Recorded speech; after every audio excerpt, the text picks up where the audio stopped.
The wind howling across the jagged Alaskan ridge did not feel like moving air. It felt like teeth. It stripped the heat from a human body in seconds, finding every microscopic seam in the tactical fabric, seeking the warm blood beneath. The temperature was 22 degrees below zero. The snow was a blinding, horizontal wall of white, burying the world in a frozen, featureless purgatory. Delaney Adler lay perfectly still in the center of the storm. She was 28 years old, her face pressed against the freezing composite stock of a Barrett M82A1 sniper rifle. The weapon weighed 30 pounds. It was a massive, brutal piece of engineering designed to tear through engine blocks and light armor at distances that defied the human eye. Right now, it was the only thing standing between the survival of an American SEAL team and their complete slaughter. Her right leg was broken. It was not a hairline fracture you could walk off. The fibula had snapped cleanly hours ago during the infiltration, the jagged edge of the bone scraping against muscle tissue with every agonizing millimeter of movement. She had not asked for a medevac. She had not asked for painkillers. She had silently bound the limb with a split section of a composite ration box and tight wraps of paracord, pulling the knots so hard her knuckles bled. She had walked on that broken leg through 4 miles of mountain terrain, carrying 70 pounds of gear, and she had never uttered a single word of complaint. Down in the valley, through the swirling vortex of the blizzard, a thermal signature glowed faintly green in her scope. 900 yards. A sniper from a rogue private military company had Silas Vaughn and his SEALs pinned behind a rusting steel blast door. The enemy shooter was good. He possessed the high ground, superior cover, and he had already wounded the SEALs' primary marksman. Vaughn, a veteran commander who had spent the last 24 hours doubting the young female medic forced into his unit, was trapped. If Vaughn moved, he died. If his men moved, they died. Delaney slowed her breathing. The pain in her leg was a screaming, white-hot siren in her brain. She took that pain, folded it neatly into a mental box, and locked it away in a dark corner of her mind. She calculated the distance. 900 yards. She calculated the wind. 15 miles per hour, gusting to 20, crossing left to right. She factored in the extreme cold, which thickened the air and dragged on the bullet, dropping its trajectory faster than in warm weather. She did not use a ballistic computer. She did not use a smartphone app. She used the raw, analog mathematics drilled into her mind over 7 years of relentless, agonizing obsession. Her finger rested on the trigger. She found the bottom of her exhale. She found the profound stillness between heartbeats. She squeezed. The Barrett roared, a concussive shockwave that kicked up a cloud of snow around her. The recoil slammed into her shoulder like a sledgehammer. Half a mile away, the green thermal signature in her scope simply vanished. The threat was erased. Down in the valley, Silas Vaughn looked up toward the ridge. He could not see her through the storm, but in that moment, the hardened 58-year-old commander realized that everything he had assumed about the quiet young woman attached to his team was fundamentally, disastrously wrong. To understand how Delaney Adler came to be lying on a frozen ridge with a shattered leg and a smoking .50 caliber rifle, you have to go back 48 hours. The briefing room at Joint Base Elmendorf-Richardson in Anchorage was sterile, smelling of floor wax, ozone, and stale coffee. Silas Vaughn stood at the head of the heavy oak table. At 58, Vaughn possessed the kind of quiet, dangerous stillness that only comes from surviving 3 decades of violence. His face was a roadmap of scars and sun damage, his eyes the color of washed-out denim. He was a relic of an older military, a man who believed in the chain of command, unwavering loyalty, and the sacred bond of the brotherhood. He had bled in the sand of the Middle East, frozen in the mountains of Afghanistan, and buried more friends than he cared to count. Sitting around the table were the men of his element, men he had bled with. Among them was Brody Thorne, 35 years old, thick-necked and heavily tattooed, the team's heavy weapons specialist. Thorne was a man who preferred problems that could be solved with a belt-fed machine gun.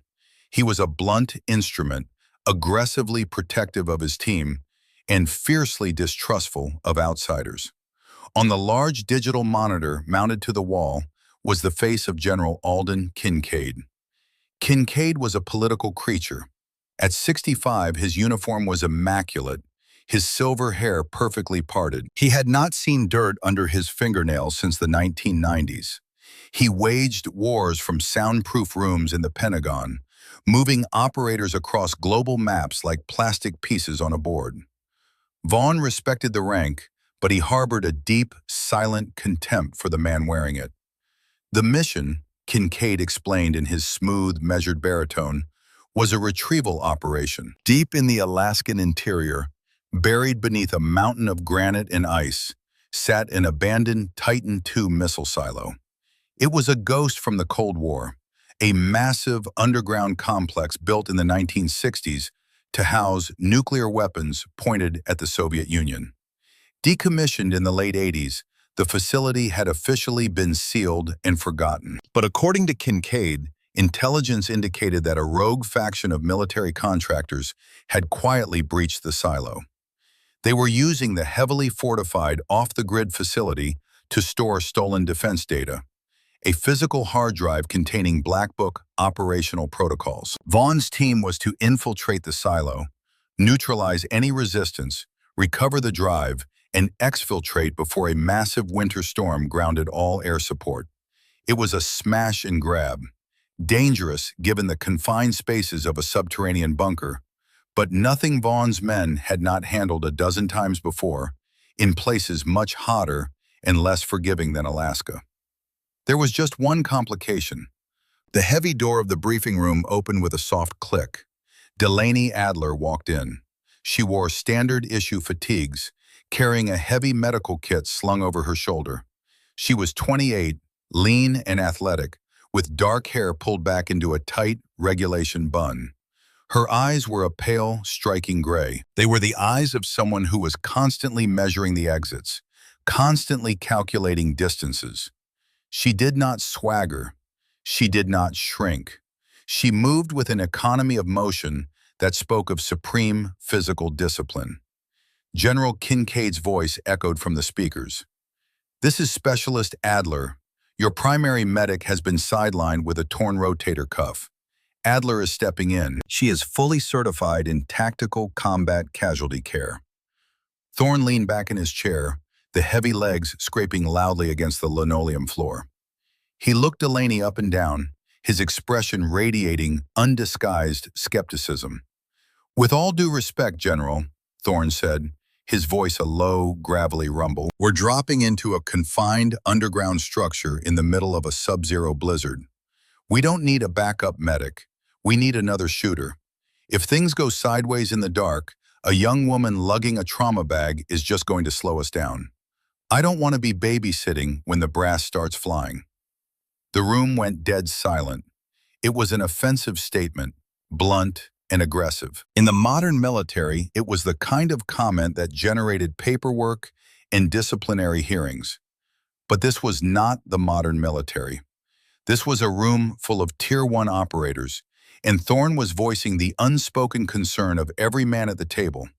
They survived by trusting the man next to them completely. They did not know this woman. They did not trust her. Vaughn watched Delaney closely, waiting for her reaction. He expected her to bristle, to argue, to demand respect based on her rank or her training certificates. He had seen 100 young, unproven soldiers try to talk their way into respect. Delaney did none of those things. She looked calmly at Thorne. She did not frown. She did not smile. She simply held his gaze for 3 long seconds, absorbing his doubt, acknowledging it, and then completely dismissing it. She turned away from him, set her medical bag down on a spare chair, and looked at the map on the table. "I've reviewed the schematics of the Titan II silos," Delaney said. Her voice was steady, devoid of any nervous tremor. "The primary access shafts will be rusted shut or rigged. We will have to use the secondary ventilation ducts on the north face. It requires a fast rope drop of 80 feet into a blind cavern. I am ready to jump when you are, Commander. She did not ask for permission to be there. She simply stated her utility. Vaughn narrowed his eyes. He appreciated the lack of drama, but he was not convinced. The field was the only judge that mattered. Stay in the middle of the stack, Adler, Vaughn said gruffly. Keep your head down, keep your weapons safe, and only open that medical kit if I tell you to. Understood? Understood, she said quietly. What none of the men in that room knew, what even General Kincaid staring from the digital screen did not know, was that Delaney Adler had not been assigned to this mission by accident. She had hacked the deployment roster.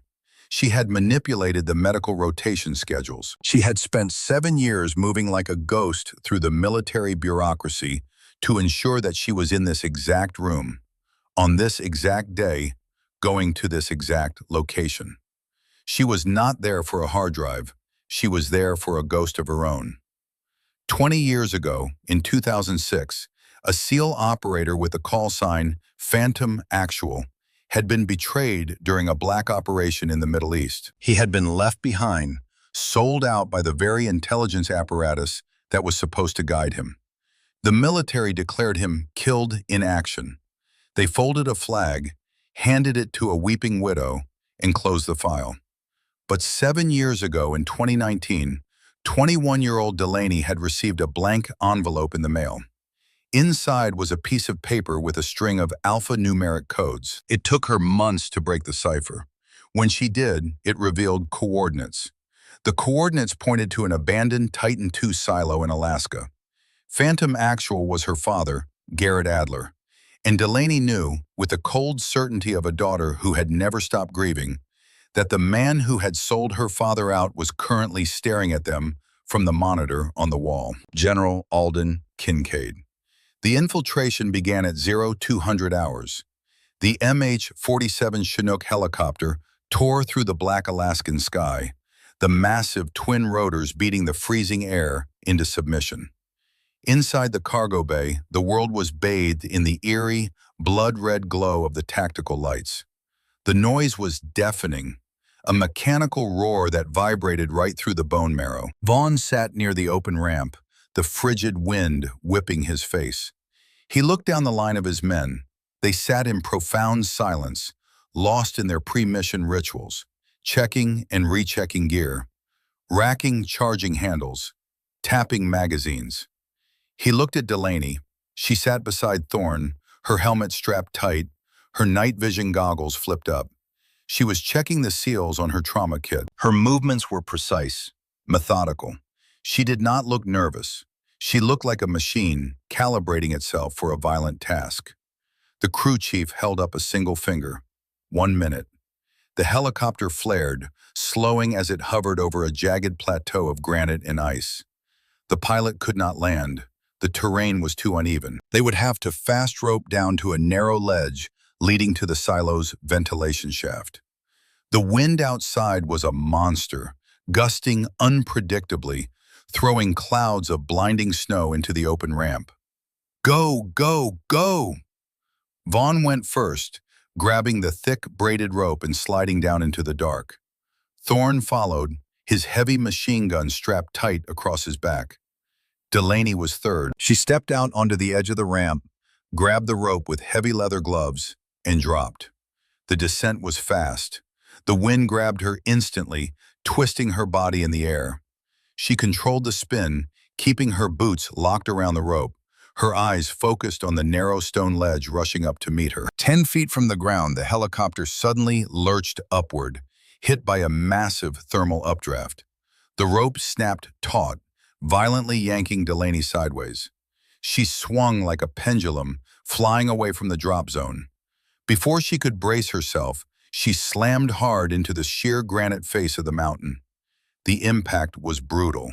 Her right boot hit a jutting shelf of rock at a terrible angle. Delaney heard the sound before she felt it. A wet, heavy snap, like a thick oak branch breaking under pressure.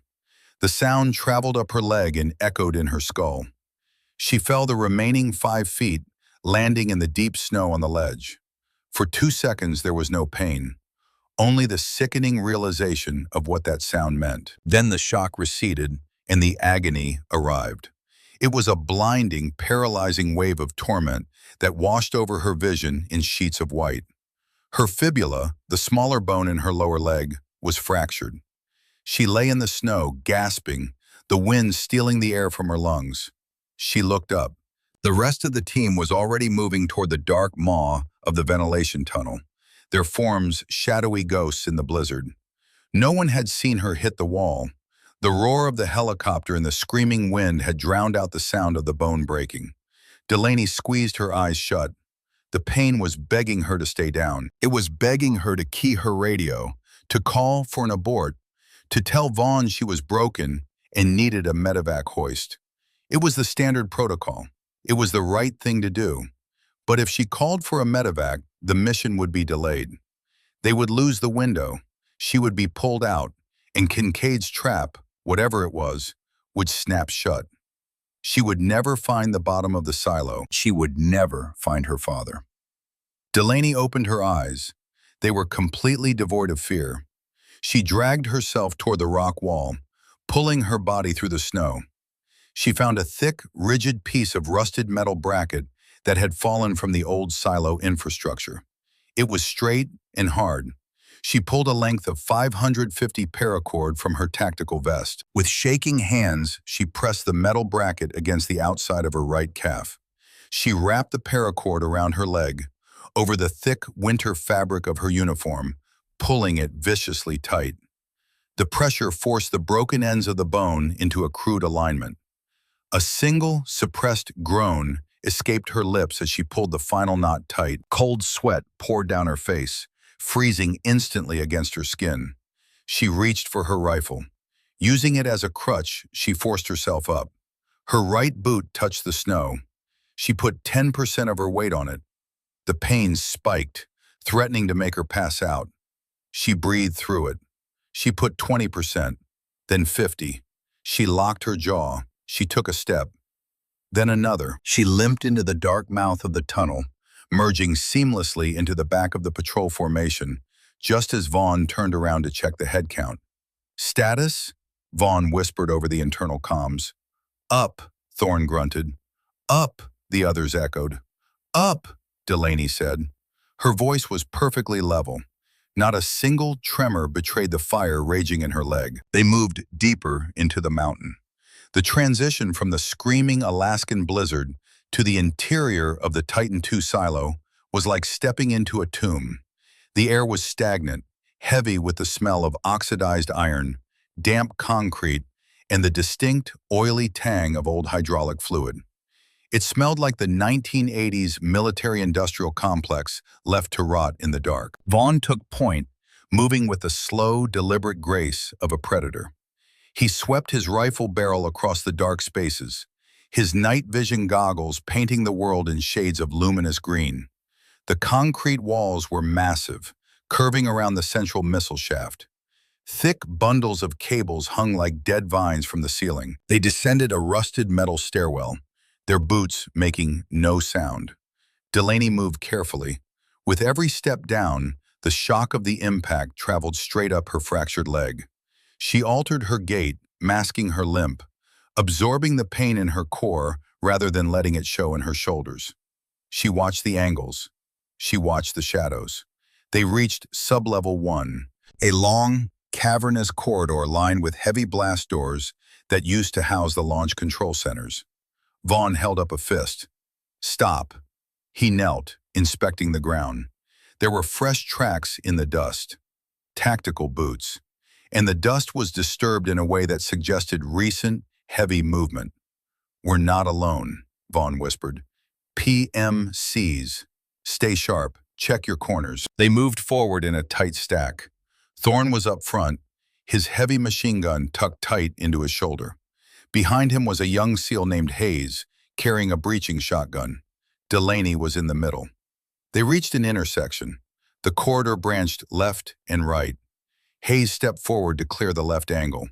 He never saw the tripwire. It was monofilament, thinner than a human hair, strung ankle-high across the junction. When his boot snapped the line, the world exploded. A directional fragmentation charge, hidden behind a rusted electrical panel, detonated with a deafening, concussive roar. The shockwave slammed into the team, throwing them backward into the concrete walls. A cloud of pulverized concrete and choking gray smoke filled the corridor. Contact front. Automatic weapons fire erupted from the darkness down the hall. Tracers zipped through the smoke, glowing red streaks of death. The enemy was waiting for them, and they were good. They fired in disciplined bursts, covering each other, suppressing the intersection. Thorne roared, stepping out from cover. His Mark 48 machine gun hammered back, spitting a relentless stream of 7.62 NATO rounds down the corridor. The thunder of his weapon drowned out the world. Brass casings rained down on the concrete floor, chiming like a handful of coins. Vaughn was shouting orders, directing fire, organizing the defense. Delaney pushed herself off the ground. Her ears were ringing, a high-pitched whine drowning out the gunfire. She looked through the smoke. Hayes was down. He lay flat on his back, 10 feet away, clutching his chest. He was gasping for air, his eyes wide with a primal, suffocating panic. A piece of jagged shrapnel from the trap had torn through his tactical vest, punching a neat, bloody hole into the right side of his chest. "Medic! Get to him!" Vaughn roared. The team's backup medic, a young guy named Miller, who had taken the primary role after the original medic was injured, scrambled toward Hayes. Miller was shaking. The ambush had rattled him. He dropped to his knees next to Hayes, ripping open his trauma kit, his hands fumbling with the plastic wrappers of the bandages. Delaney crawled forward, her broken leg dragging behind her. She reached them in seconds. She looked at Hayes. The wound in his chest was sucking air. Every time he tried to inhale, air was pulled through the bullet hole into the chest cavity, but it could not escape. The pressure was building rapidly, collapsing his right lung and pushing his heart and trachea toward the left side of his body. It was a tension pneumothorax. Without immediate intervention, his heart would stop in less than 2 minutes. "Chest seal!" Miller yelled, his voice cracking. "I need a chest seal." He was frantically digging through his bag, pulling out rolls of gauze, dropping them in the dark. "He's past a seal," Delaney said, her voice cutting through the panic like a blade. "Look at his neck." Miller looked. In the beam of his tactical flashlight, he could see Hayes's jugular veins bulging against his skin. His trachea was visibly shifted to the left. Hayes's lips were turning a dark, bruised purple. He was drowning in the air trapped inside his own chest. "We have to decompress," Miller stammered. He pulled a long, thick needle from his kit. His hands were shaking so badly he dropped the protective cap. He leaned over Hayes, hesitating, staring at the man's chest, trying to remember the exact anatomical landmark under the stress of heavy machine gun fire echoing inches above their heads. Delaney did not hesitate. She reached out, grabbed Miller by the collar of his tactical vest, and shoved him violently out of the way. "Move," she ordered. She knelt over Hayes. She didn't have time to peel back his gear carefully. She took her combat knife, slashed the straps of his rig, and ripped the fabric away to expose his bare, bloody chest. She did not need a flashlight. She did not need to think.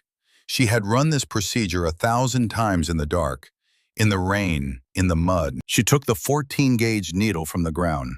She found his collarbone with her left hand. She slid her fingers down. First rib, second rib, the second intercostal space, mid-clavicular line. Right there. She drove the heavy needle straight down into his chest. It punched through the muscle and into the pleural cavity. Instantly, a loud hiss of trapped air escaped from the catheter, like a punctured tire. The pressure inside Hayes's chest vanished. His left lung expanded. He took a massive, agonizing gasp of air, his eyes flying open. The purple tint began to fade from his lips.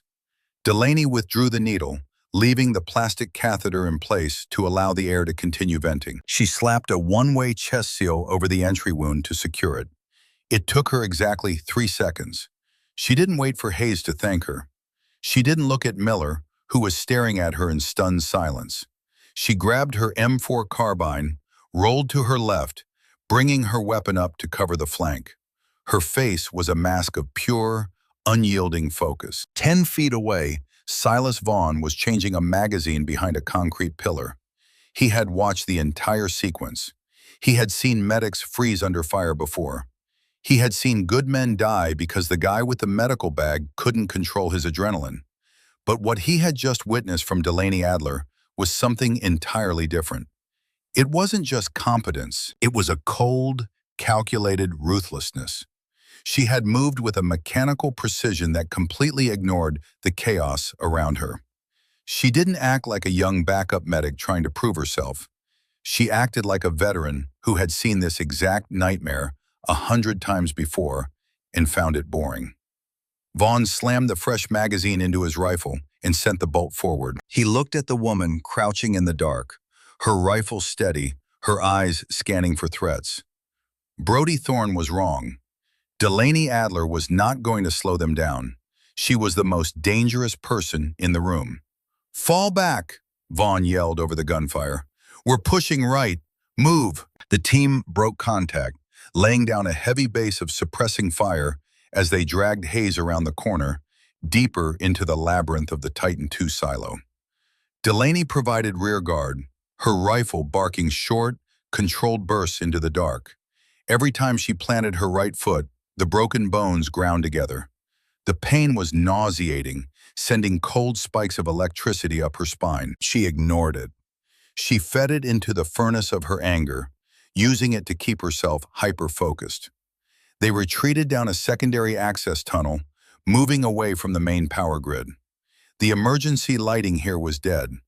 They were operating in pitch-black darkness, relying entirely on the green glow of their night vision. Vaughn halted the team in a small mechanical room filled with rusted water filtration tanks. It was a dead end, but it offered hard cover and only one point of entry. It was a place to stop, assess the wounded, and figure out how a simple retrieval mission had turned into a bloodbath. "Secure the door," Vaughn ordered. "Thorne, watch the angle."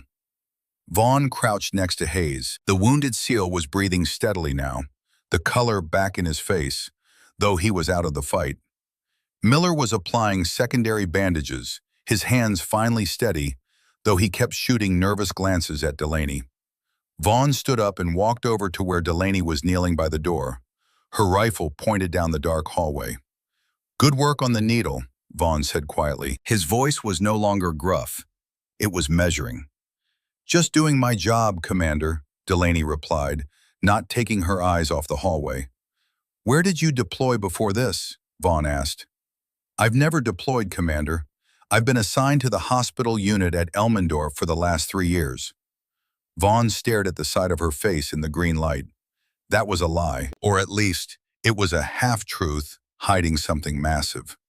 You didn't learn to decompress a chest under heavy machine gun fire with zero hesitation in a sterile hospital ward. You learned that in the dirt. Before Vaughn could press the issue, his radio crackled to life. It was a burst transmission, heavily encrypted. "Vaughn, this is Kincaid. Report status." Vaughn keyed his mic. "We hit heavy resistance on sub-level 1, PMCs. Well-armed, well-organized.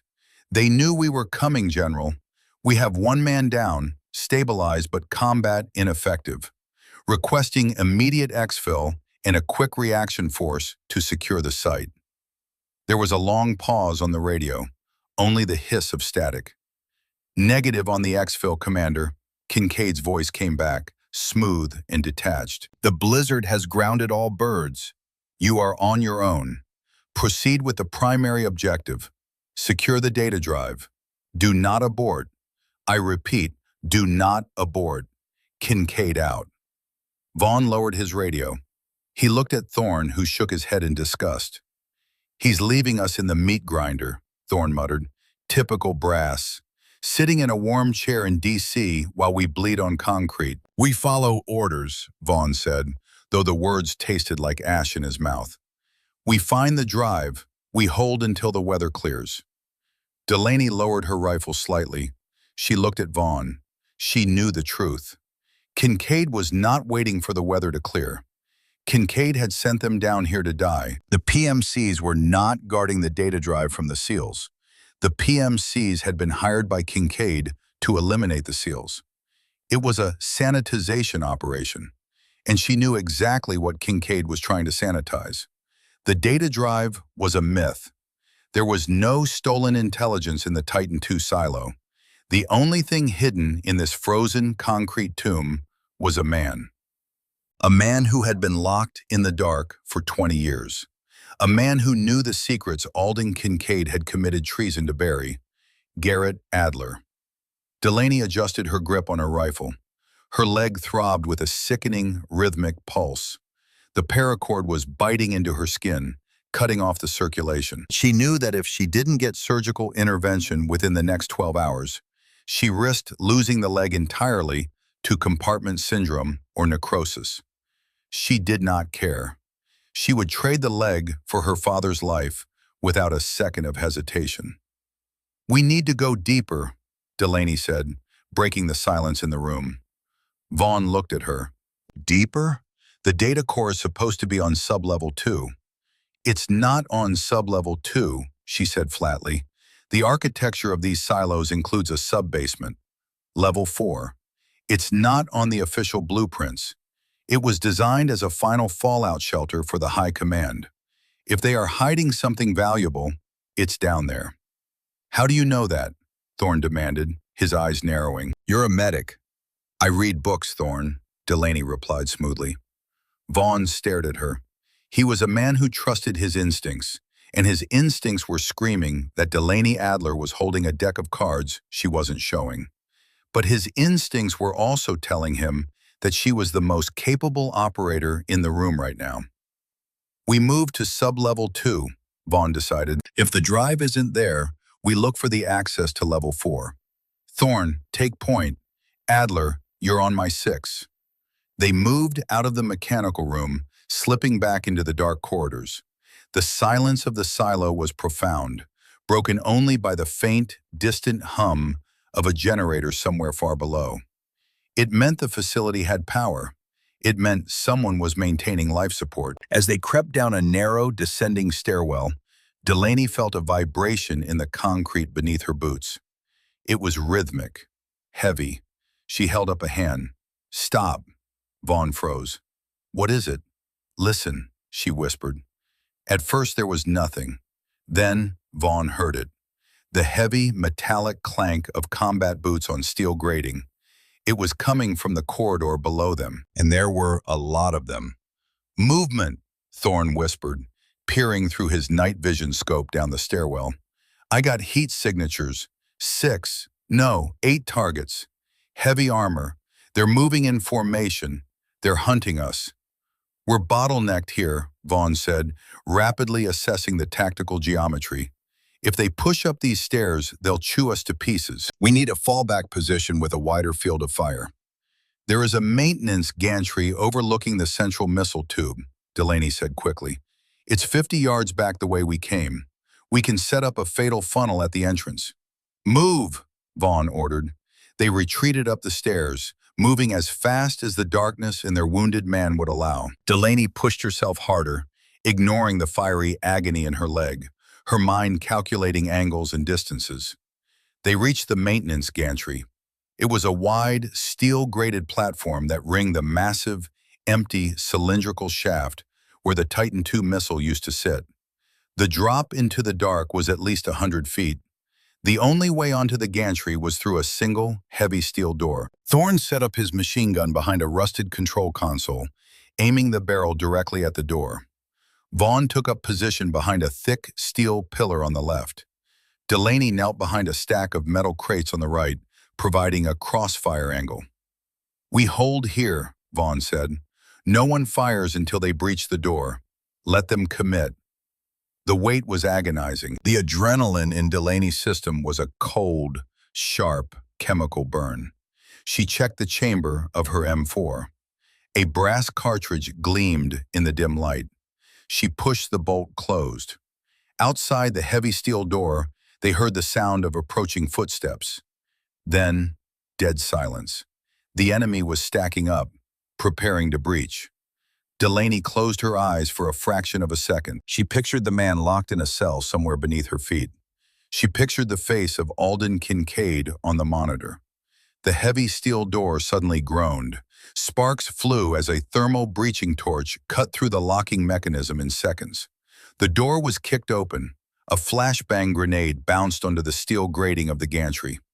"Turn away," Vaughn yelled. Delaney buried her face in her shoulder as the grenade detonated with a blinding flash and a deafening crack.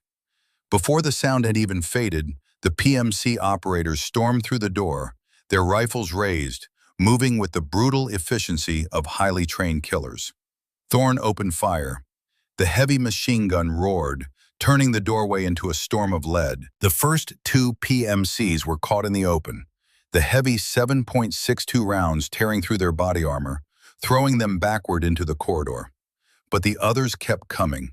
They spilled out onto the gantry, diving behind cover, returning fire with disciplined, accurate bursts. Bullets sparked off the steel grates and pinged violently against the concrete walls. Delaney leaned out from behind her crates.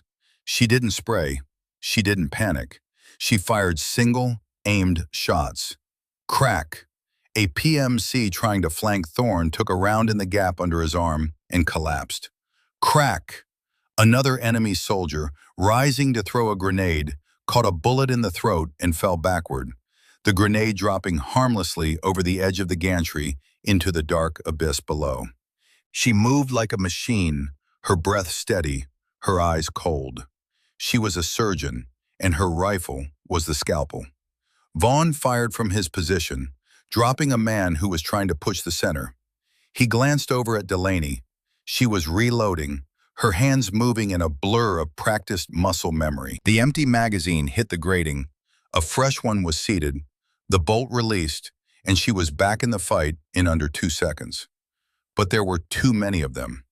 The PMCs realized they were caught in a crossfire. Their team leader, pinned behind a metal pillar, shouted a command. Two of the contractors slung their rifles and pulled out heavy, tube-shaped weapons, light anti-armor weapons, rocket launchers. "RPG!" Thorne screamed. The contractor aimed the launcher directly at the control console where Thorne was hunkered down. He braced his feet, preparing to fire. If that rocket hit the console, the explosion would wipe out Thorne and tear the gantry apart. Delaney didn't have a clear shot. A thick steel pipe was blocking her line of sight to the man with the launcher. She had to move. She abandoned her cover.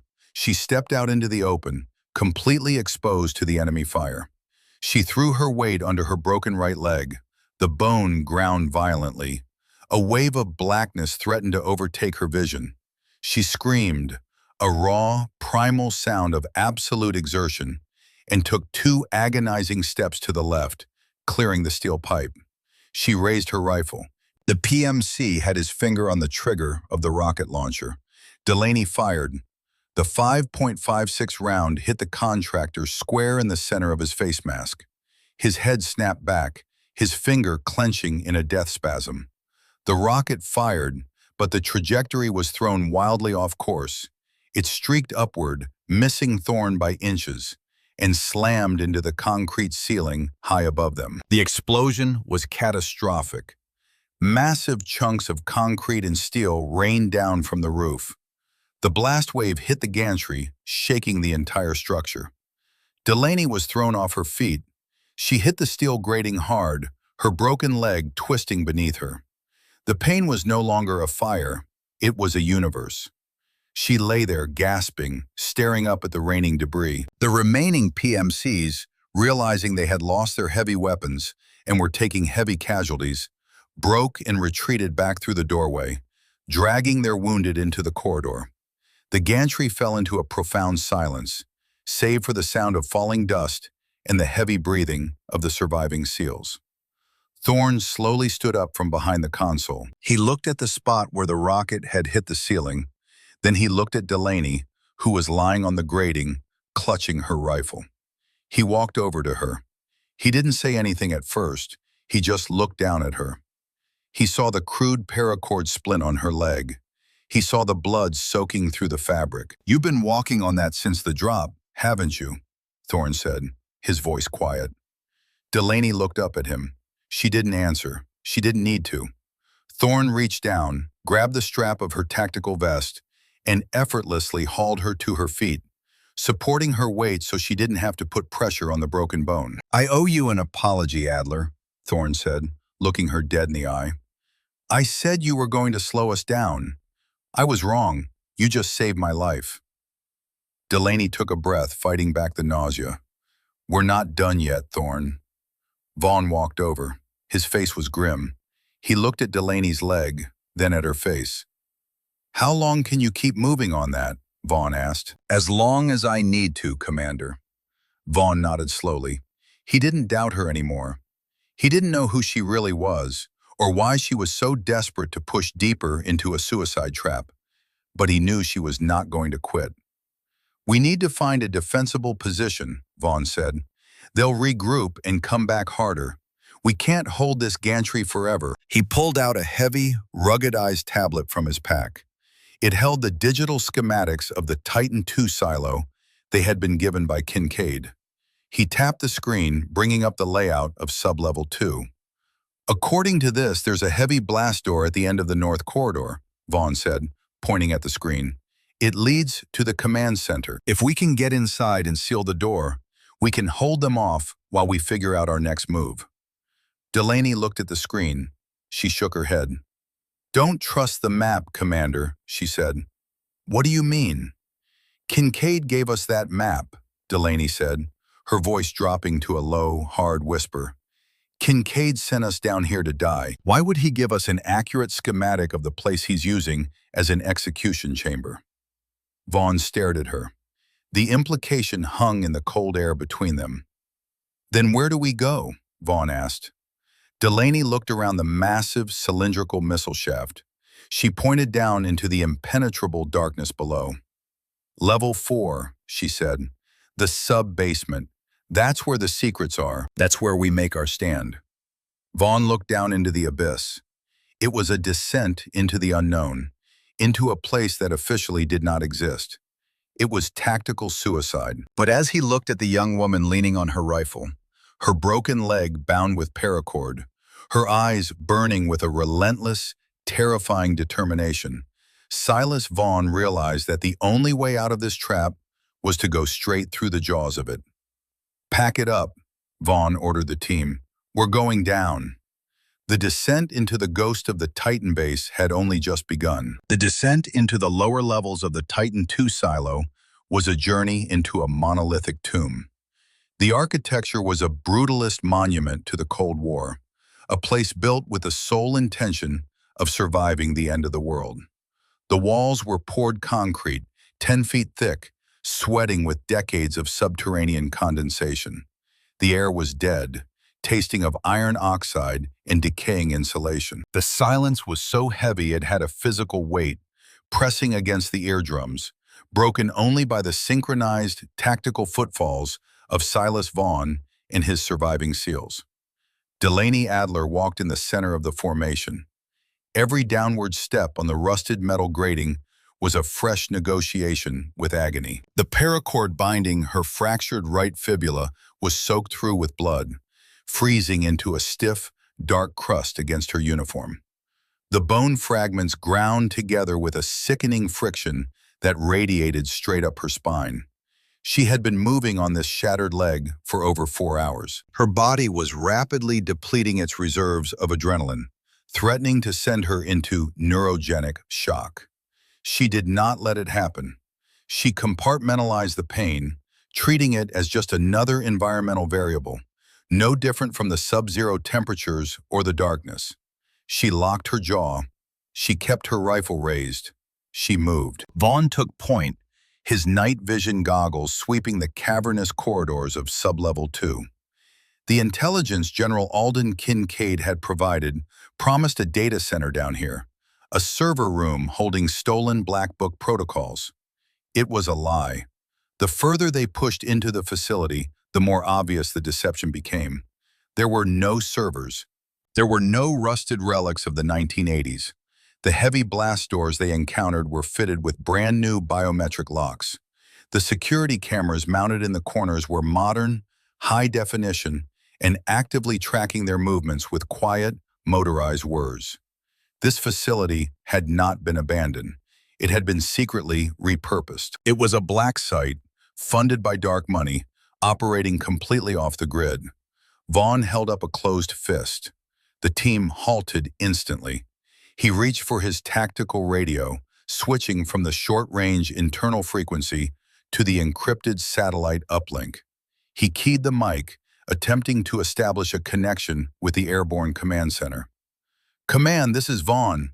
We have a compromised operational environment, requesting immediate exfiltration window." He waited. There was no static. There was no automated handshake protocol. There was nothing but dead air.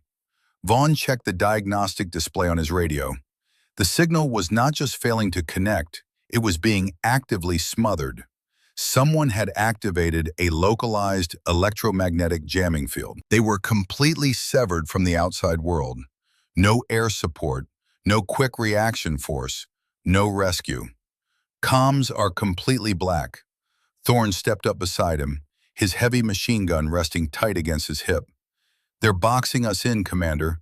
Those PMCs upstairs weren't just guarding the perimeter. They were a herding dog. They pushed us down here where the signal can't reach." Vaughn nodded grimly. The men hunting them were not ragtag mercenaries. From the brief firefight on the gantry, Vaughn had seen their gear. They were wearing quad-tube panoramic night vision. They carried suppressed HK-416 assault rifles. They moved with the disciplined, overlapping sectors of fire that only came from years of elite military training. These were former Tier 1 operators, men who had taken the dark money to do the jobs the United States government could not officially sanction. They were a death squad, and Kincaid had sent them. "We keep moving. We find a secondary access shaft, and we climb our way out of this grave." They pushed deeper into the facility, moving through a series of decontamination airlocks that led toward the central missile exhaust bay. It was a staggering expanse of subterranean engineering. The bay was a massive cylindrical cavern, 300 yards across, designed to vent the millions of pounds of thrust from a nuclear launch. A narrow, skeletal steel catwalk spanned the void, connecting their position to the far side of the bay. Below the catwalk was a drop of 200 feet into a dark, flooded retention pool. Vaughn studied the crossing. It was a fatal funnel. No cover, no concealment. If they were caught on that bridge, they would be torn to pieces. "Peterson," Vaughn whispered over the internal comms, gesturing to the team's primary marksman. "Get an optic on the far side. Scan for thermal signatures before we commit." Peterson, a lean SEAL from Montana, dropped to one knee. He rested the barrel of his Mark 11 sniper rifle against the edge of the blast door. Peering through his thermal scope, he swept the far side of the massive cavern, searching the shadows for the telltale bright white glow of human body heat.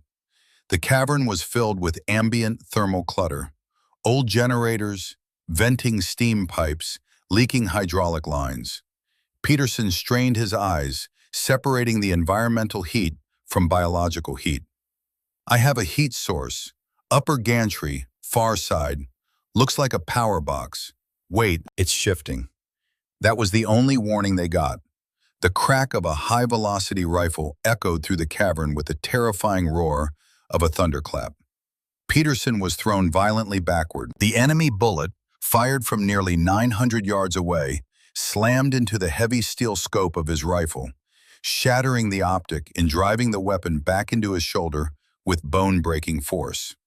Peterson hit the concrete deck, groaning, his right arm hanging limp and useless. "Sniper! Far side! Elevated!" Thorne immediately laid down a suppressing burst from his machine gun, firing blindly across the massive expanse of the bay. The tracer rounds arched beautifully through the dark, bouncing harmlessly off the thick concrete walls on the far side. The enemy sniper did not return fire. He didn't need to. He had the high ground. He had the range. and he had them perfectly pinned at the only exit. If anyone stepped onto that catwalk, they would be dead before they heard the gunshot. Vaughn dragged Peterson back behind the thick steel frame of the blast door. Delaney was there instantly. She didn't panic. She moved with that same chilling, mechanical efficiency that had saved Hayes earlier. She ran her hands over Peterson's shoulder, feeling the deformity beneath the fabric. Clavicle shattered, severe blunt force trauma. She administered a local analgesic, strapped his arm tight to his chest to immobilize the bone, and moved him safely out of the line of fire. "He's combat ineffective," Delaney stated, her voice calm and flat. Vaughn looked across the cavern. "We can't advance. We can't retreat. If we stay here, their assault element is going to flank us from behind and crush us against this door. We have to eliminate that shooter." Thorne slammed a fresh belt of ammunition into his weapon. "I can't reach him with this, Commander. The spread is too wide at that distance. He's in a fortified nest." Vaughn looked at Peterson's ruined rifle. The optic was destroyed. The action was warped. The team's only precision weapon was garbage. Except it wasn't.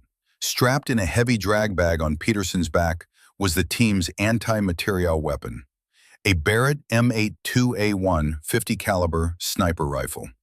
It was brought along strictly for destroying vehicle engine blocks or penetrating hardened bunkers.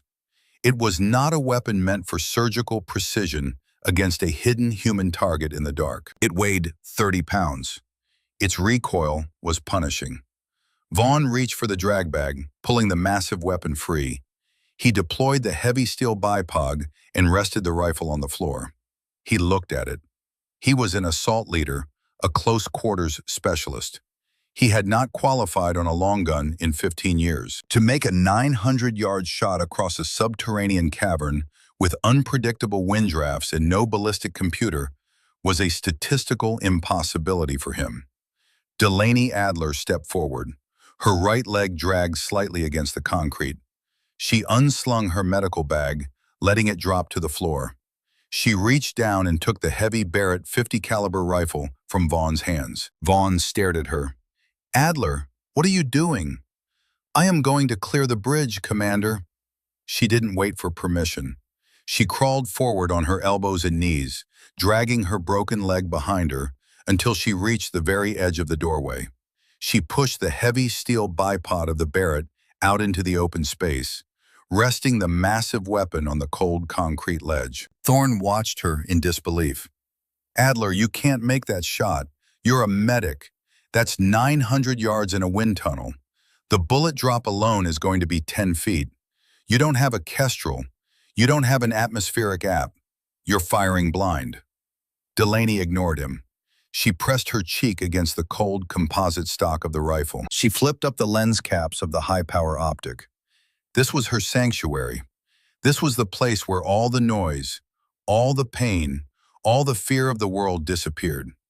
For 7 years, while other young women were living their lives, Delaney had been on isolated firing ranges, in the rain, in the snow, in the blistering heat.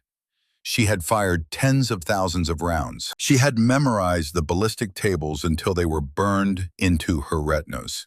She had learned to feel the environment, to read the world in analog terms, rejecting the digital crutches that modern snipers relied upon. Batteries die, screens crack, but math is eternal. She looked through the scope. The magnification pulled the far side of the cavern into sharp focus. She found the enemy sniper's nest. It was a small, dark opening in a ventilation grate near the ceiling. She could see the faint thermal bleed of his body heat reflecting off the metal. She began the calculations in her head. Distance, 900 yards. Projectile, 750 grain Hornady AMAX. Muzzle velocity, 2,800 feet per second. She opened her mouth slightly, tasting the air. It was freezing, dense. Dense air causes more drag on the bullet. She mentally adjusted her elevation dial, adding clicks to compensate for the extreme cold. She focused her eyes not on the target, but on the empty space between them. She watched the dust motes swirling in the ambient light. She watched a thin stream of steam venting from a broken pipe halfway across the cavern. The steam blew hard from left to right, then swirled, then blew hard again. Crosswind, 15 miles per hour, gusting. The cavern was acting like a wind tunnel, funneling the drafts into a violent vortex. At 900 yards, a 15-mile-per-hour crosswind would push that heavy .50 caliber bullet over 60 inches off target. She reached up with a gloved hand and adjusted the windage knob on the scope. Not by looking at it, but by feel, counting the clicks. Click, click, click. The pain in her leg flared, demanding her attention. She pushed it down. She slowed her heart rate. She focused entirely on the reticle in the scope. The crosshairs floated in the darkness. She held her aim not on the sniper's nest, but 5 feet to the left and 8 feet high, aiming at nothing but black air, trusting the physics, trusting the math. She exhaled, a long, slow breath that emptied her lungs completely. Her body reached a state of mechanical stillness, the space between heartbeats. She applied 3 pounds of pressure to the trigger. The Barrett erupted. The noise was apocalyptic in the confined space. A massive tongue of orange flame jetted from the muzzle brake. The concussive blast hit the walls and bounced back, shaking dust from the ceiling. The heavy rifle bucked backward, slamming violently into Delaney's shoulder. She absorbed the recoil perfectly, keeping her eye in the scope, watching the trace of the bullet. For 1.5 seconds, the heavy projectile tore through the dark air. It arced upward, fought through the freezing density of the cavern, caught the violent left-to-right crosswind, and curved perfectly back toward the center. On the far side of the cavern, the heavy steel ventilation grate exploded outward in a shower of sparks and shredded metal.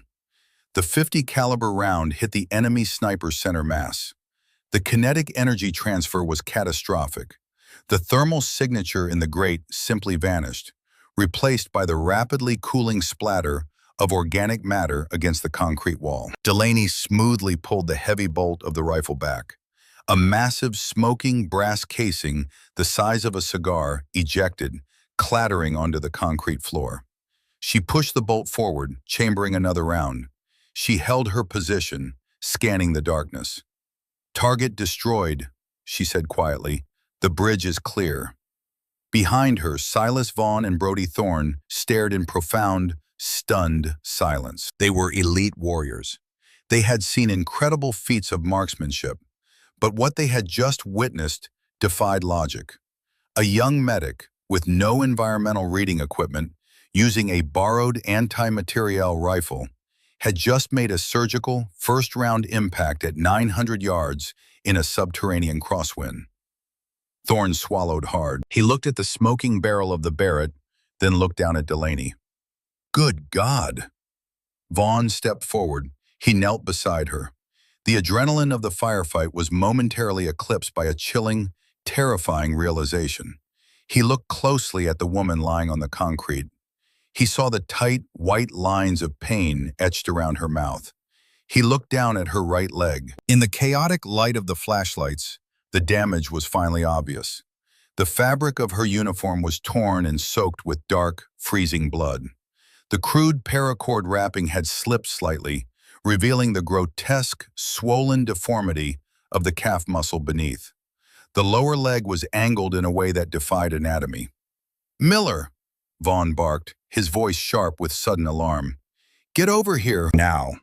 The young medic scrambled forward, dropping to his knees beside Delaney. He shined his penlight down the length of her leg. He gasped. "Commander, her leg! The bone is completely sheared." Miller's voice was shaking. "She has severe compartment swelling. The tissue is dying. How long has it been like this?" Delaney did not look at the medic. She kept her eyes locked on the far side of the cavern. "Since the drop." Vaughn felt a cold knot form in his stomach. The drop was over 4 hours ago. 4 hours of combat movement. 4 hours of carrying 70 pounds of gear. 4 hours of climbing stairs and dodging gunfire on a shattered, unmedicated bone. It was a level of pain tolerance that bordered on the psychotic. It was the kind of endurance Vaughn had only seen in one other human being in his entire life. "We need to splint this properly," Miller said, his hands hovering over the ruined leg, afraid to touch it. "I need to administer morphine immediately. Her heart rate is going to spike. She's going to go into shock." "No narcotics," Delaney said sharply. Her voice left no room for debate. "I need a clear head. Tape it tight. Let's move." Vaughn grabbed Delaney by the shoulder. He turned her forcefully so she had to look at him. His pale denim eyes bore into her. The commander was gone. The man looking at her now was searching for a truth he was terrified to find. "Adler, look at me," Vaughn demanded. "I need a medical sitrep for the official log. Even if we can't transmit it now, I need it on the record. Give me your full designation and call sign." Delaney looked at the older man. The silence between them stretched, heavy and profound. The air in the Titan silo felt suddenly colder. She had waited 7 years for this moment. She had rebuilt her entire life, broken her own body, and marched into a frozen hell just to look this man in the eye and speak 2 words. She did not blink. Phantom actual. The words left her mouth quietly, but they hit Silas Vaughn with the concussive force of a physical blow. Vaughn froze. All the color drained from his weathered face. His breathing stopped. His hand, gripping her shoulder, trembled violently. He stared at her, his eyes wide, his mind desperately trying to reject what his ears had just heard. Thorne, standing behind them, frowned in confusion. "Commander? What is it?" Vaughn didn't hear him. He was no longer in an abandoned missile silo in Alaska. He was transported back 20 years. He was back in the burning, blood-soaked streets of a nameless city in the Middle East.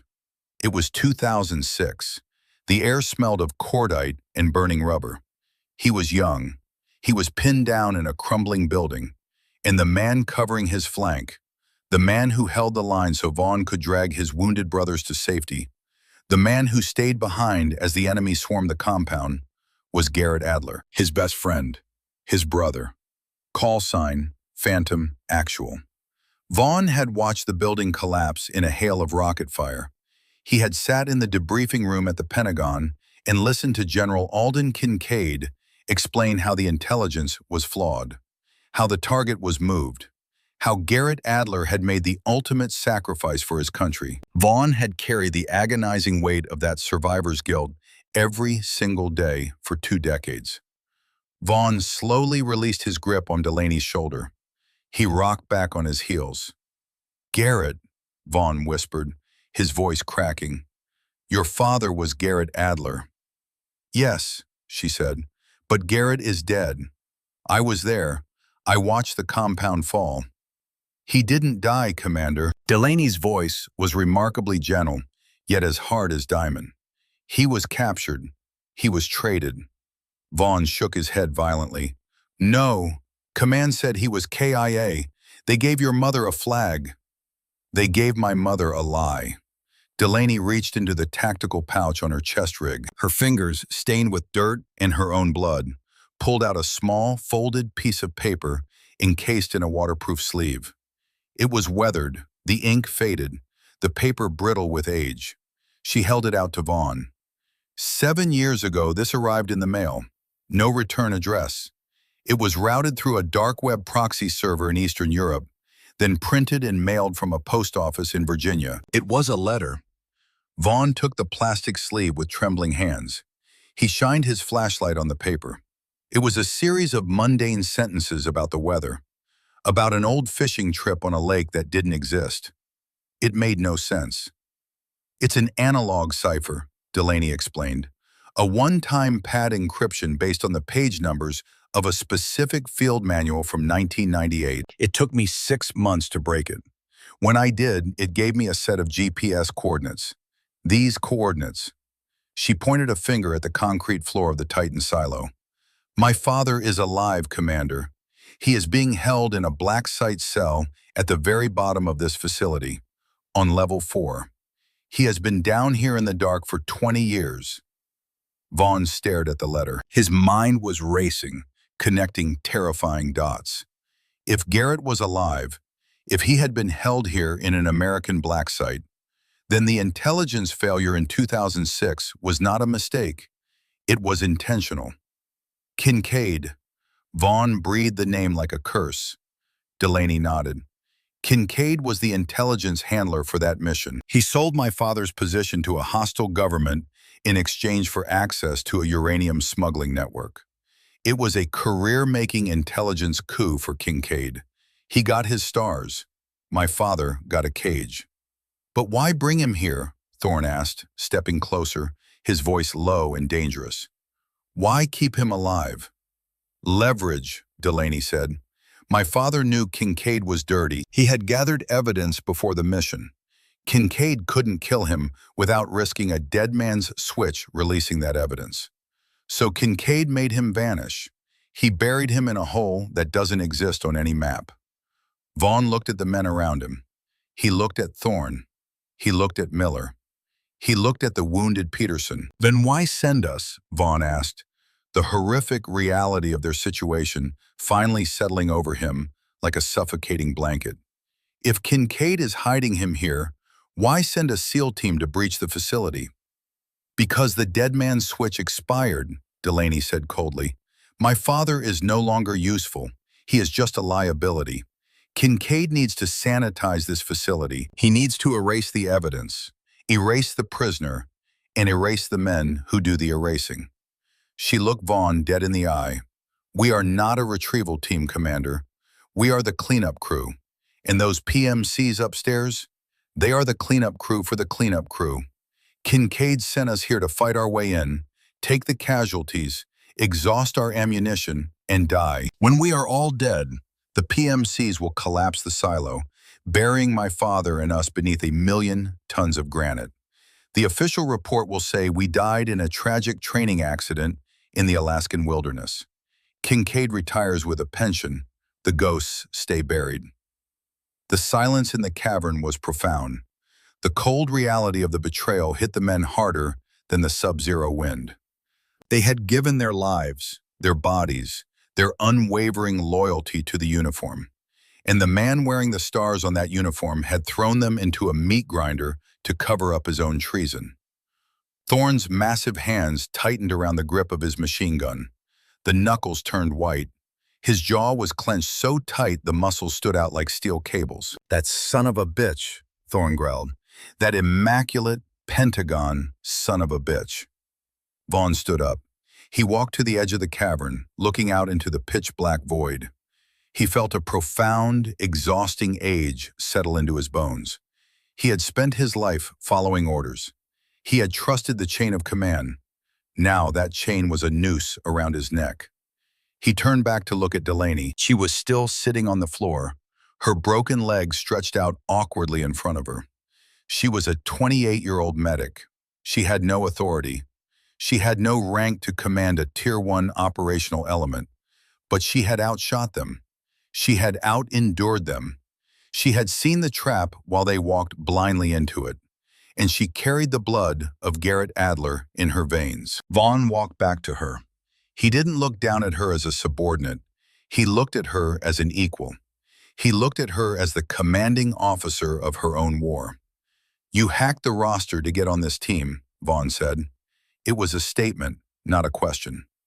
Yes. You knew it was a suicide mission. Yes.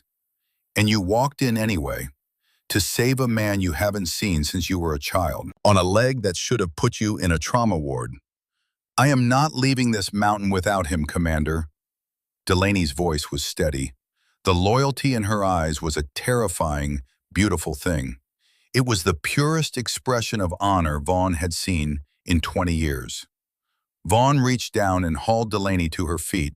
He supported her weight, keeping the pressure off her ruined leg. He looked at Thorne. He looked at Miller.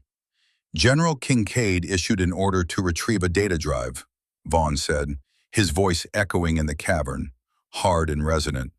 That order was unlawful. That order was treason. We are no longer operating under the authority of the Pentagon.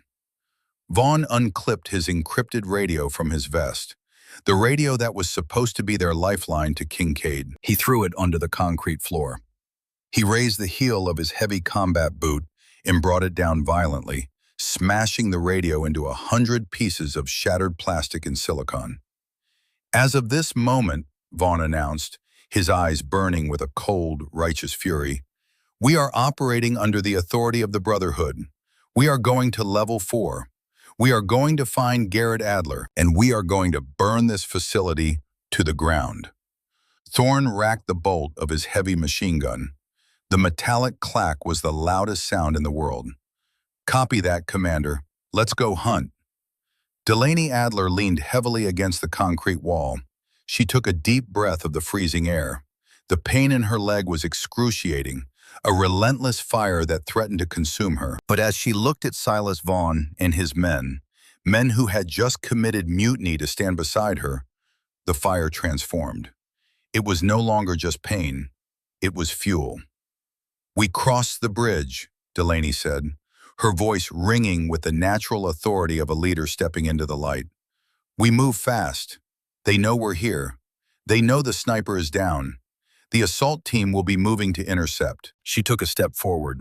Thorne immediately moved to her side, offering his shoulder as a crutch. She didn't refuse it. They were a team now, bound by blood, by betrayal, and by a singular, unyielding purpose. They stepped out onto the narrow steel catwalk, leaving the blast door behind. Beneath them was a 200-foot drop into black water. Above them were the ghosts of the Cold War. And ahead of them, waiting in the pitch-black darkness of Level 4, was the ghost of Phantom Actual. The battle for the Titan silo had just begun, and Alden Kincaid was about to learn a terrifying lesson about the men he had thrown away. They do not die quietly, and they never, ever forget. The heavy steel grating of the catwalk groaned under their boots as Silas Vaughn and his men crossed the massive subterranean void. The air in the Titan II silo was dead, heavy with the weight of millions of tons of granite pressing down from above. Beneath them, the black water of the flooded retention pool lay perfectly still, a lightless mirror waiting to swallow anyone who slipped. Delaney Adler did not look down. She kept her eyes locked on the massive blast door waiting on the far side of the abyss. The paracord binding her shattered right leg was cutting so deeply into her flesh that she could no longer feel her toes. Her calf was a swollen, discolored mass of dying tissue and grinding bone. Every step was a brutal negotiation with her own nervous system. Her brain screamed at her to collapse, to lie down on the cold steel and surrender to the shock.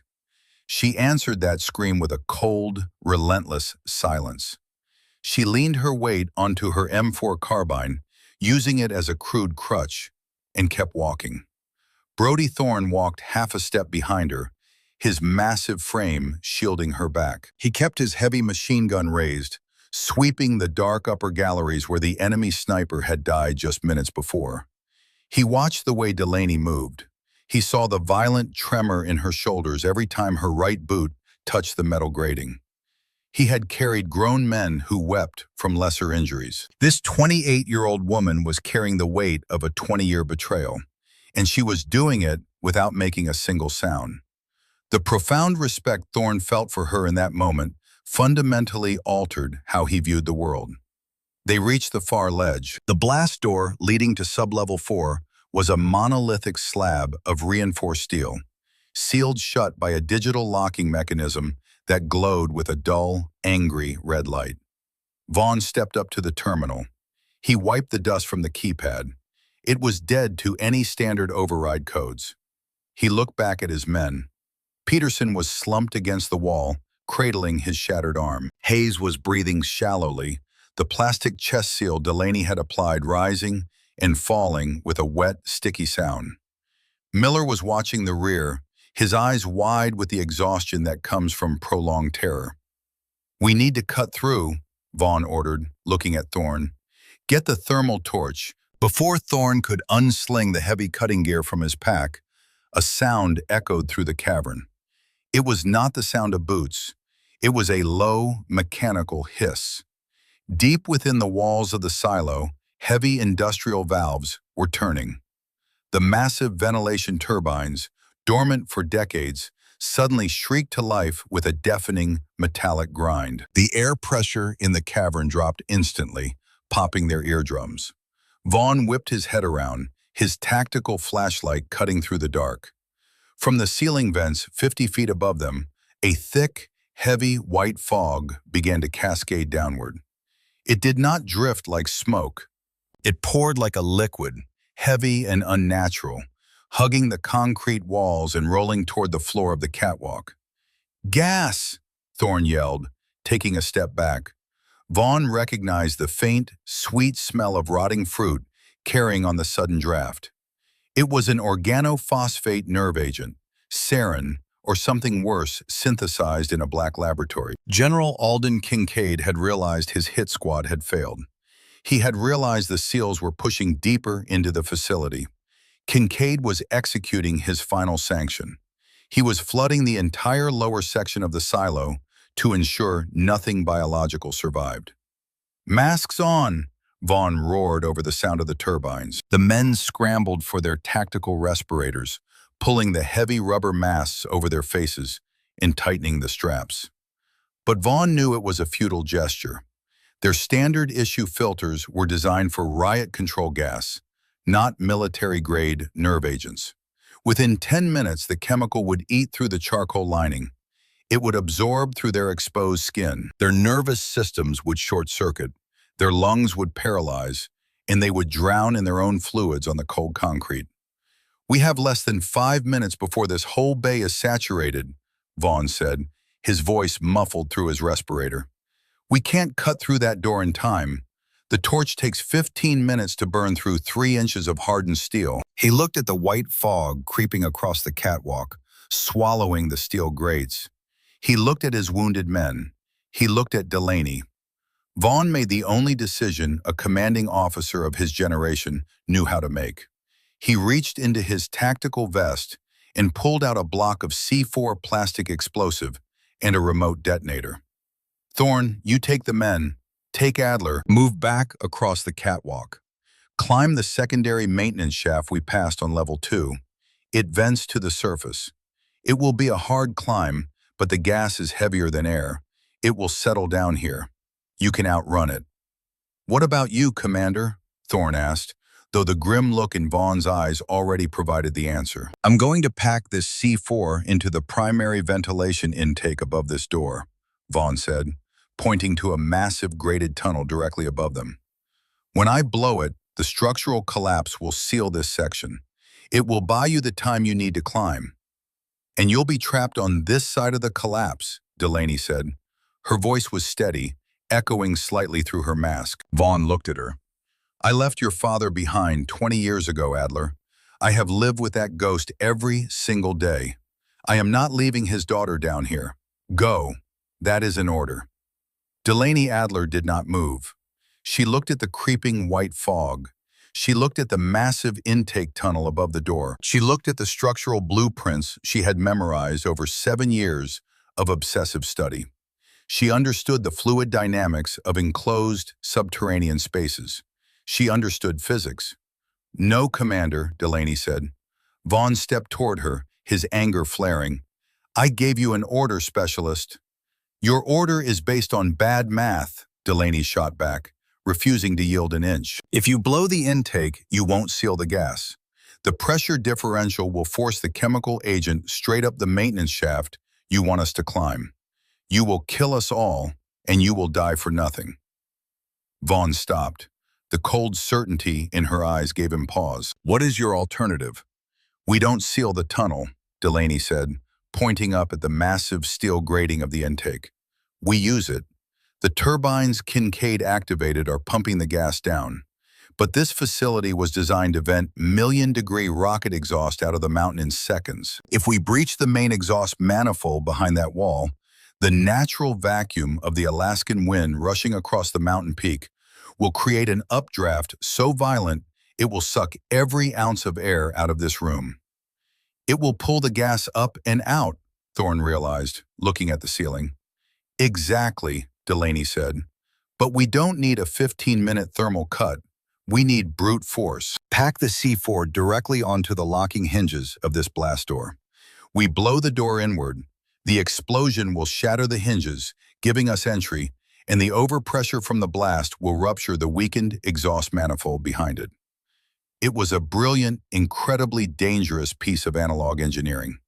It required precise placement of the explosives. If they used too little, the door would hold.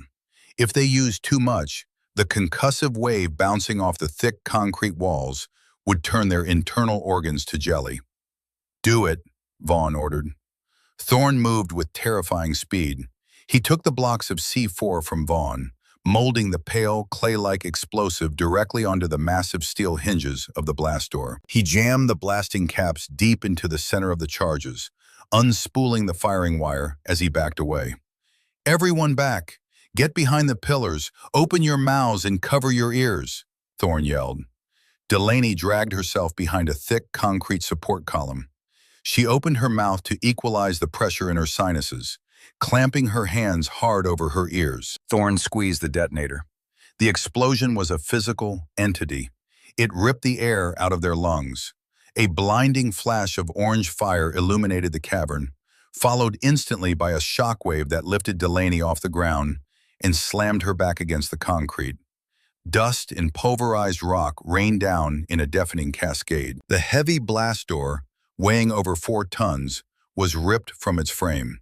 It crashed backward into the darkness of sublevel 4 with a sound like a freight train derailing.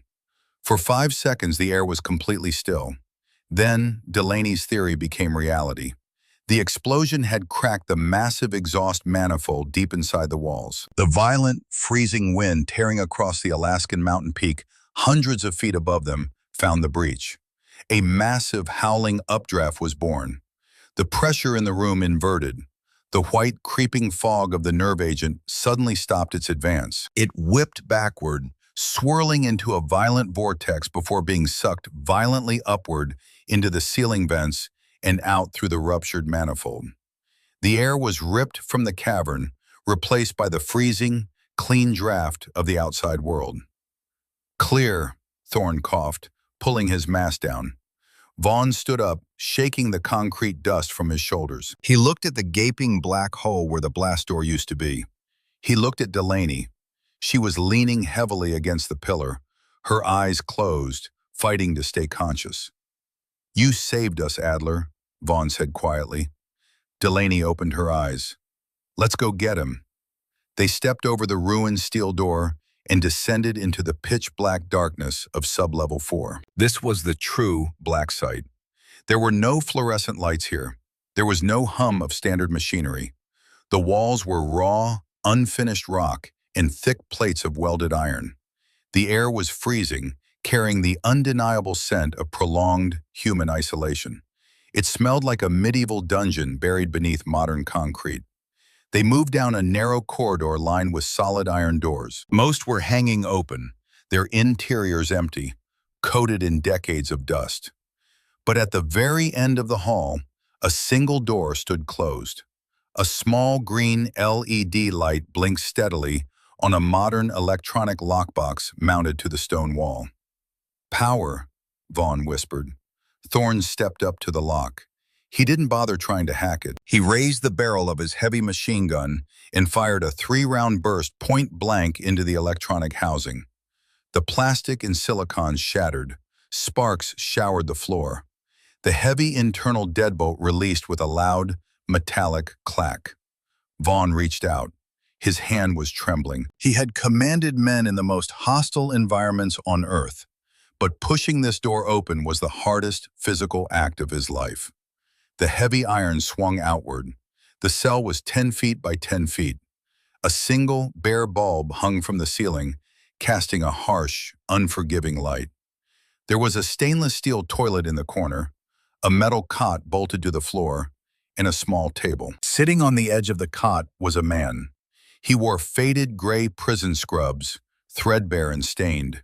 He was terrifyingly thin, his body stripped of all excess weight, leaving only dense, corded muscle and bone. His hair and beard were completely white, falling shaggy and unkempt around his shoulders.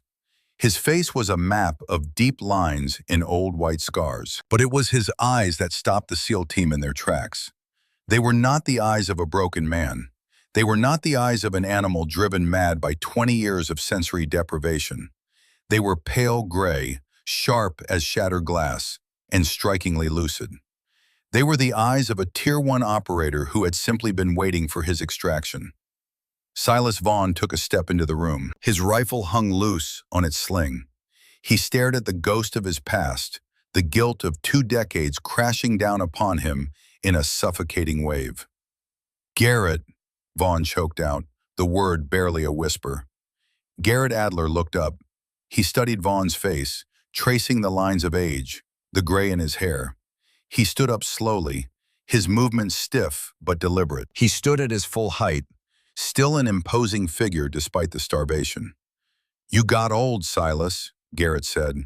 His voice was a deep, gravelly rasp, unused to speaking but carrying a quiet, terrifying authority. Vaughn let out a breath that was half a sob. "I thought you were dead. Kincaid told us the building collapsed. I left you behind. I'm sorry. My God, Garrett, I am so sorry." Garrett shook his head slowly. "You followed orders, Silas. You brought the boys home. Kincaid sold the coordinates. I knew it the moment the door was kicked in. He wanted the black books I found in Fallujah. He put me in this hole so I couldn't testify." Garrett stepped forward, placing a heavy, calloused hand on Vaughn's shoulder. "You didn't leave me behind. You came back." "It wasn't me," Vaughn said, his voice thick with emotion. He stepped aside, turning his body toward the doorway. Garrett looked past his old friend. He looked at the heavily armed men standing in the hall. And then he saw her. Delaney Adler stepped into the harsh light of the cell. Her face was smeared with dirt, concrete dust, and dried blood. She was leaning heavily on her rifle, her ruined right leg dragging behind her. The paracord splint was a gruesome mess. She looked like she had walked through hell. But her pale gray eyes, the exact mirror of the man standing in front of her, were shining with a fierce, unbreakable light. Garrett Adler stared at her. For 20 years, he had held on to a memory of an 8-year-old girl with scraped knees and a serious smile. He had spent thousands of hours in the dark, picturing what she would look like, praying she had lived a quiet, safe life, far away from the violence that had consumed him. Now she was standing in front of him, wearing a blood-soaked tactical uniform, carrying a rifle, having breached one of the most secure black sites on the planet. Garrett's eyes dropped to the heavy trauma bag slung over her shoulder. Then he looked at the gruesome angle of her broken leg. He saw the way she was distributing her weight, the masterful control over her own pain response. It was the discipline of a master sniper. It was his discipline. "Delaney," Garrett whispered. She did not cry. She did not collapse into his arms. She stood at attention, the ultimate professional, honoring the man in front of her the only way a soldier knew how. "I told Mom I was going to medical school," Delaney said, her voice steady, though a small, fiercely proud smile touched the corners of her mouth. "I lied." Garrett Adler looked at the blood, the gear, the impossible resilience radiating from his daughter. He felt a profound, overwhelming surge of pride that threatened to crack his chest wide open. He reached out and gently touched the side of her face, his rough thumb wiping away a streak of concrete dust. "You're still as stubborn as ever," he said softly. "We need to move," Thorne interrupted, his voice tight. "The reunion is over. We have company." From the corridor outside, they heard the distinct sound of heavy boots hitting the metal stairs. Not the chaotic rush of mercenaries. This was a synchronized, tactical advance. "Kincaid sent his personal detail," Garrett said, his eyes instantly turning cold, transitioning from a father back to a soldier in a fraction of a second. "Black Ops. They won't negotiate. They are here to sanitize the site." "Is there another way out?" Vaughn asked. "There is an old emergency blowout shaft at the end of the hall," Garrett said, moving toward the door. "It leads straight up to the surface. but the heavy blast doors locking it will take at least 5 minutes to manually crank open. We don't have 5 minutes, Thorne grunted, raising his machine gun.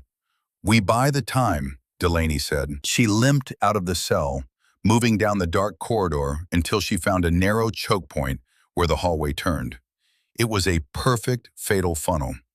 Anyone coming around that corner would have to step into the open.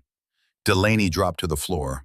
The impact sent a blinding flash of agony through her leg. She gritted her teeth, tasting copper in her mouth. She pulled the heavy Barrett .50 caliber rifle around, deploying the bipod on the cold stone. She was no longer just a medic. She was the anchor of their defense. Get to the shaft, Delaney ordered Vaughn. Get it open. Thorne, you're with me. Vaughn didn't argue. He grabbed Garrett and the wounded men, dragging them toward the heavy iron wheel at the end of the hall that controlled the emergency escape shaft. Thorne took up position beside Delaney, his massive body pressed against the stone wall. He checked the belt of his Mark 48. He looked down at the young woman lying on the floor. You got enough blood left in you for this, Adler? Thorne asked, a grim smile on his face. Just keep them off my flank, Thorne. Delaney racked the heavy bolt of the Barrett. The first Black Ops soldier came around the corner. He was fully armored in heavy black ballistic plates, a suppressed rifle raised to his shoulder. Delaney fired. The deafening roar of the .50 caliber weapon shook the dust from the ceiling. The massive bullet hit the soldier square in the chest plate. The armor was designed to stop standard rifle rounds, but it was useless against anti-material ordnance. The kinetic force shattered the ceramic plate, lifting the massive soldier off his feet and throwing him backward into the men behind him. Contact front, Thorne roared, stepping out and unleashing a relentless wall of lead down the hallway. The corridor erupted into a storm of violence. The Black Ops team was elite. They didn't retreat. They threw flashbangs, trying to blind the defenders, but Delaney and Thorne had already closed their eyes, anticipating the blasts. They returned fire with devastating accuracy. Delaney fired again, and again. The heavy recoil of the Barrett was slowly pulverizing her shoulder, but her aim remained flawless. Every time an enemy soldier tried to step out from cover to throw a grenade or lay down suppressing fire, she put a half-inch piece of lead through their center of mass. She was operating purely on muscle memory and rage. The pain in her leg had transcended physical sensation. It was simply a cold, dark place in her mind. Click. The heavy bolt locked back. The Barrett was empty. Reloading, Delaney shouted, her hands fumbling with the heavy 10-round magazine. Her fingers were slick with sweat and her own blood. She couldn't get the magazine to seat properly. The enemy heard the call. Two Black Ops soldiers rushed the corner, their rifles raised, ready to capitalize on the sniper's empty weapon. Thorne saw them. His machine gun was running hot, the barrel glowing a dull red in the dark. He didn't have time to pivot his weapon. Without a second thought, Brody Thorne stepped completely out from cover. He stood directly over Delaney, turning his massive, armor-plated back toward the enemy fire, acting as a human shield. Hold the line, Adler, Thorne bellowed. Sparks flew off Thorne's back as enemy bullets slammed into his ballistic plates. He grunted with every impact, the sheer kinetic force driving the breath from his lungs. The ceramic plates were cracking. The Kevlar was shredding, but he did not fall. He stood over her like an ancient statue, absorbing the hatred meant for her. Delaney slammed the fresh magazine into the Barrett. She slapped the bolt release. Clear! Get down! She screamed. Thorne dropped to his knees. Delaney fired two rapid shots over his head. The thunder of the weapon deafened them both. The two advancing enemy soldiers fell, their bodies torn apart by the heavy ordnance. The hallway went quiet. The remaining enemy soldiers pulled back, realizing that the choke point was a meat grinder they could not pass. From the end of the hall, Vaughn shouted, "We have the shaft open! Move! Move!" Thorne grabbed Delaney by the harness of her vest, hauling her to her feet with one massive heave. He supported her weight, keeping himself between her and the dark hallway as they retreated toward the escape shaft. The emergency blowout shaft was a vertical concrete pipe, 50 feet high, lined with rusted iron rungs leading to a heavy steel grate at the surface. Vaughn was already pushing the wounded men up the ladder. Garrett Adler stood at the base, waiting. Brody Thorne stepped forward, slinging his heavy machine gun tight across his chest. "I've got her, old man," Thorne said, his voice surprisingly gentle. "You just focus on getting yourself up." Thorne crouched, and Delaney wrapped her arms tightly around the giant gunner's neck, securing her shattered leg out of the way. Garrett looked at Thorne, offering a single, profound nod of gratitude. Then, the starved, white-haired SEAL turned to the ladder and gripped the rusted iron rungs. His body was a hollow shell of what it used to be, deprived of sunlight and sustenance for 2 decades. But as he began to climb, pulling his own weight out of the abyss, one agonizing rung at a time, he moved with a terrifying, unbreakable willpower. He was a Tier 1 SEAL. His muscles were failing, but his spirit refused to die. Thorne climbed right behind him, carrying Delaney through the dark, letting her rest her exhausted head against his armored shoulder as her father led them back into the world of the living. When Garrett reached the top, Vaughn was waiting. He grabbed Garrett's arm and hauled him up onto the frozen ground. They lay in the snow, surrounded by the jagged peaks of the Alaskan mountains. The blizzard had broken. The sky was a vast, piercing expanse of pre-dawn blue. The air was so cold it burned their lungs, but it was the most beautiful thing Delaney had ever tasted. It tasted like freedom. Deep beneath them, the silence of the mountain was broken by a deep, rumbling tremor. The C4 charges Thorne had left on the structural supports of Sublevel 2 detonated. The shock wave traveled up the shaft, blowing a cloud of warm dust into the freezing air. The Titan II silo collapsed in on itself, burying the Black Ops team in 20 years of treason under millions of tons of unbreakable granite. Delaney lay in the snow, looking up at the sky. Her father was kneeling beside her, his hand resting gently on her shoulder. Vaughn and Thorne stood guard, their rifles scanning the horizon. They had won.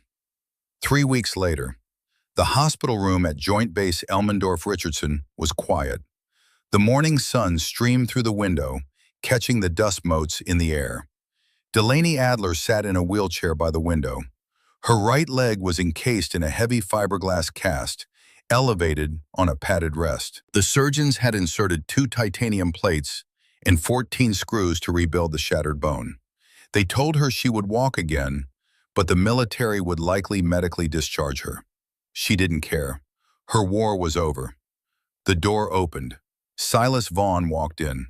He was wearing his Class A dress uniform, the medals heavy on his chest. He looked older, tired, but the heavy burden of guilt that had shadowed his eyes for 20 years was gone. Vaughn stood at attention. He didn't speak. He slowly, deliberately raised his right hand in a razor-sharp salute. It was not a salute given to a specialist. It was a salute given from one warrior to an equal. It was the ultimate acknowledgement of her endurance, her tactical brilliance, and her unwavering honor. Delaney straightened her back. She returned the salute, her hand crisp against her brow. Vaughn dropped his hand. He reached into his pocket and pulled out a small, heavy object. He placed it on the table next to her bed. It was a solid gold trident, the special warfare insignia of the Navy SEALs. It was battered and scratched, the gold worn smooth at the edges. "It was Garrett's," Vaughn said quietly. "They took it from him when they buried his file. I made sure it was recovered from Kincaid's personal safe. Your father said he wants you to have it." "Where is Kincaid?" Delaney asked, looking at the golden eagle. Vaughn smiled grimly. "You didn't give the encrypted drive to the Pentagon brass. You sent it directly to the military press and the Inspector General. The story broke an hour ago. The FBI and the military police took Kincaid into custody at his home in Virginia at 0500 this morning. He was in his pajamas. He's going to spend the rest of his life in Leavenworth." Delaney nodded slowly. It was a quiet victory. Not a loud shootout, but the cold, devastating delivery of the truth. "How is he?" Delaney asked softly. Vaughn looked out the window. "He's recovering. He's eating. He's walking in the sun. He has a lot of time to make up for. He's waiting for you." 6 months later, the grass at Arlington National Cemetery was a vibrant, flawless green. The rows of white marble headstones stood in perfect military alignment, stretching out as far as the eye could see. Garrett Adler stood in front of a grave in Section 60. He wore a simple dark suit. He looked healthy, the hollows of his cheeks filled out, his white hair neatly trimmed. He stood with the quiet dignity of a man who had walked through the fire and survived. Beside him stood Delaney. She leaned on a sleek black cane, her right leg still stiff, but she stood tall. She wore civilian clothes. The military chapter of her life was closed. They looked at the white marble headstone. It bore the name Garrett Adler. Below the name were the words, "Killed in Action, Fallujah, 2006.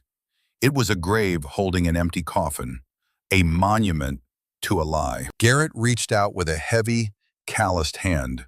He touched the cold marble. He traced the letters of his own name. He had spent 20 years in the dark, believing this piece of stone was the only thing left of his legacy. He turned and looked at his daughter. He saw the strength in her jaw, the intelligence in her gray eyes. He saw the woman who had shattered her own body to drag him out of the abyss. He realized then that his legacy was not carved in stone. His legacy was standing right beside him. Delaney reached into her pocket. She pulled out the gold seal trident. She stepped forward and placed it gently on top of the marble headstone. She looked at her father. She didn't say a word. She didn't have to. They turned their backs on the empty grave and walked away together, stepping out of the shadows of the past and walking quietly into the light of the future.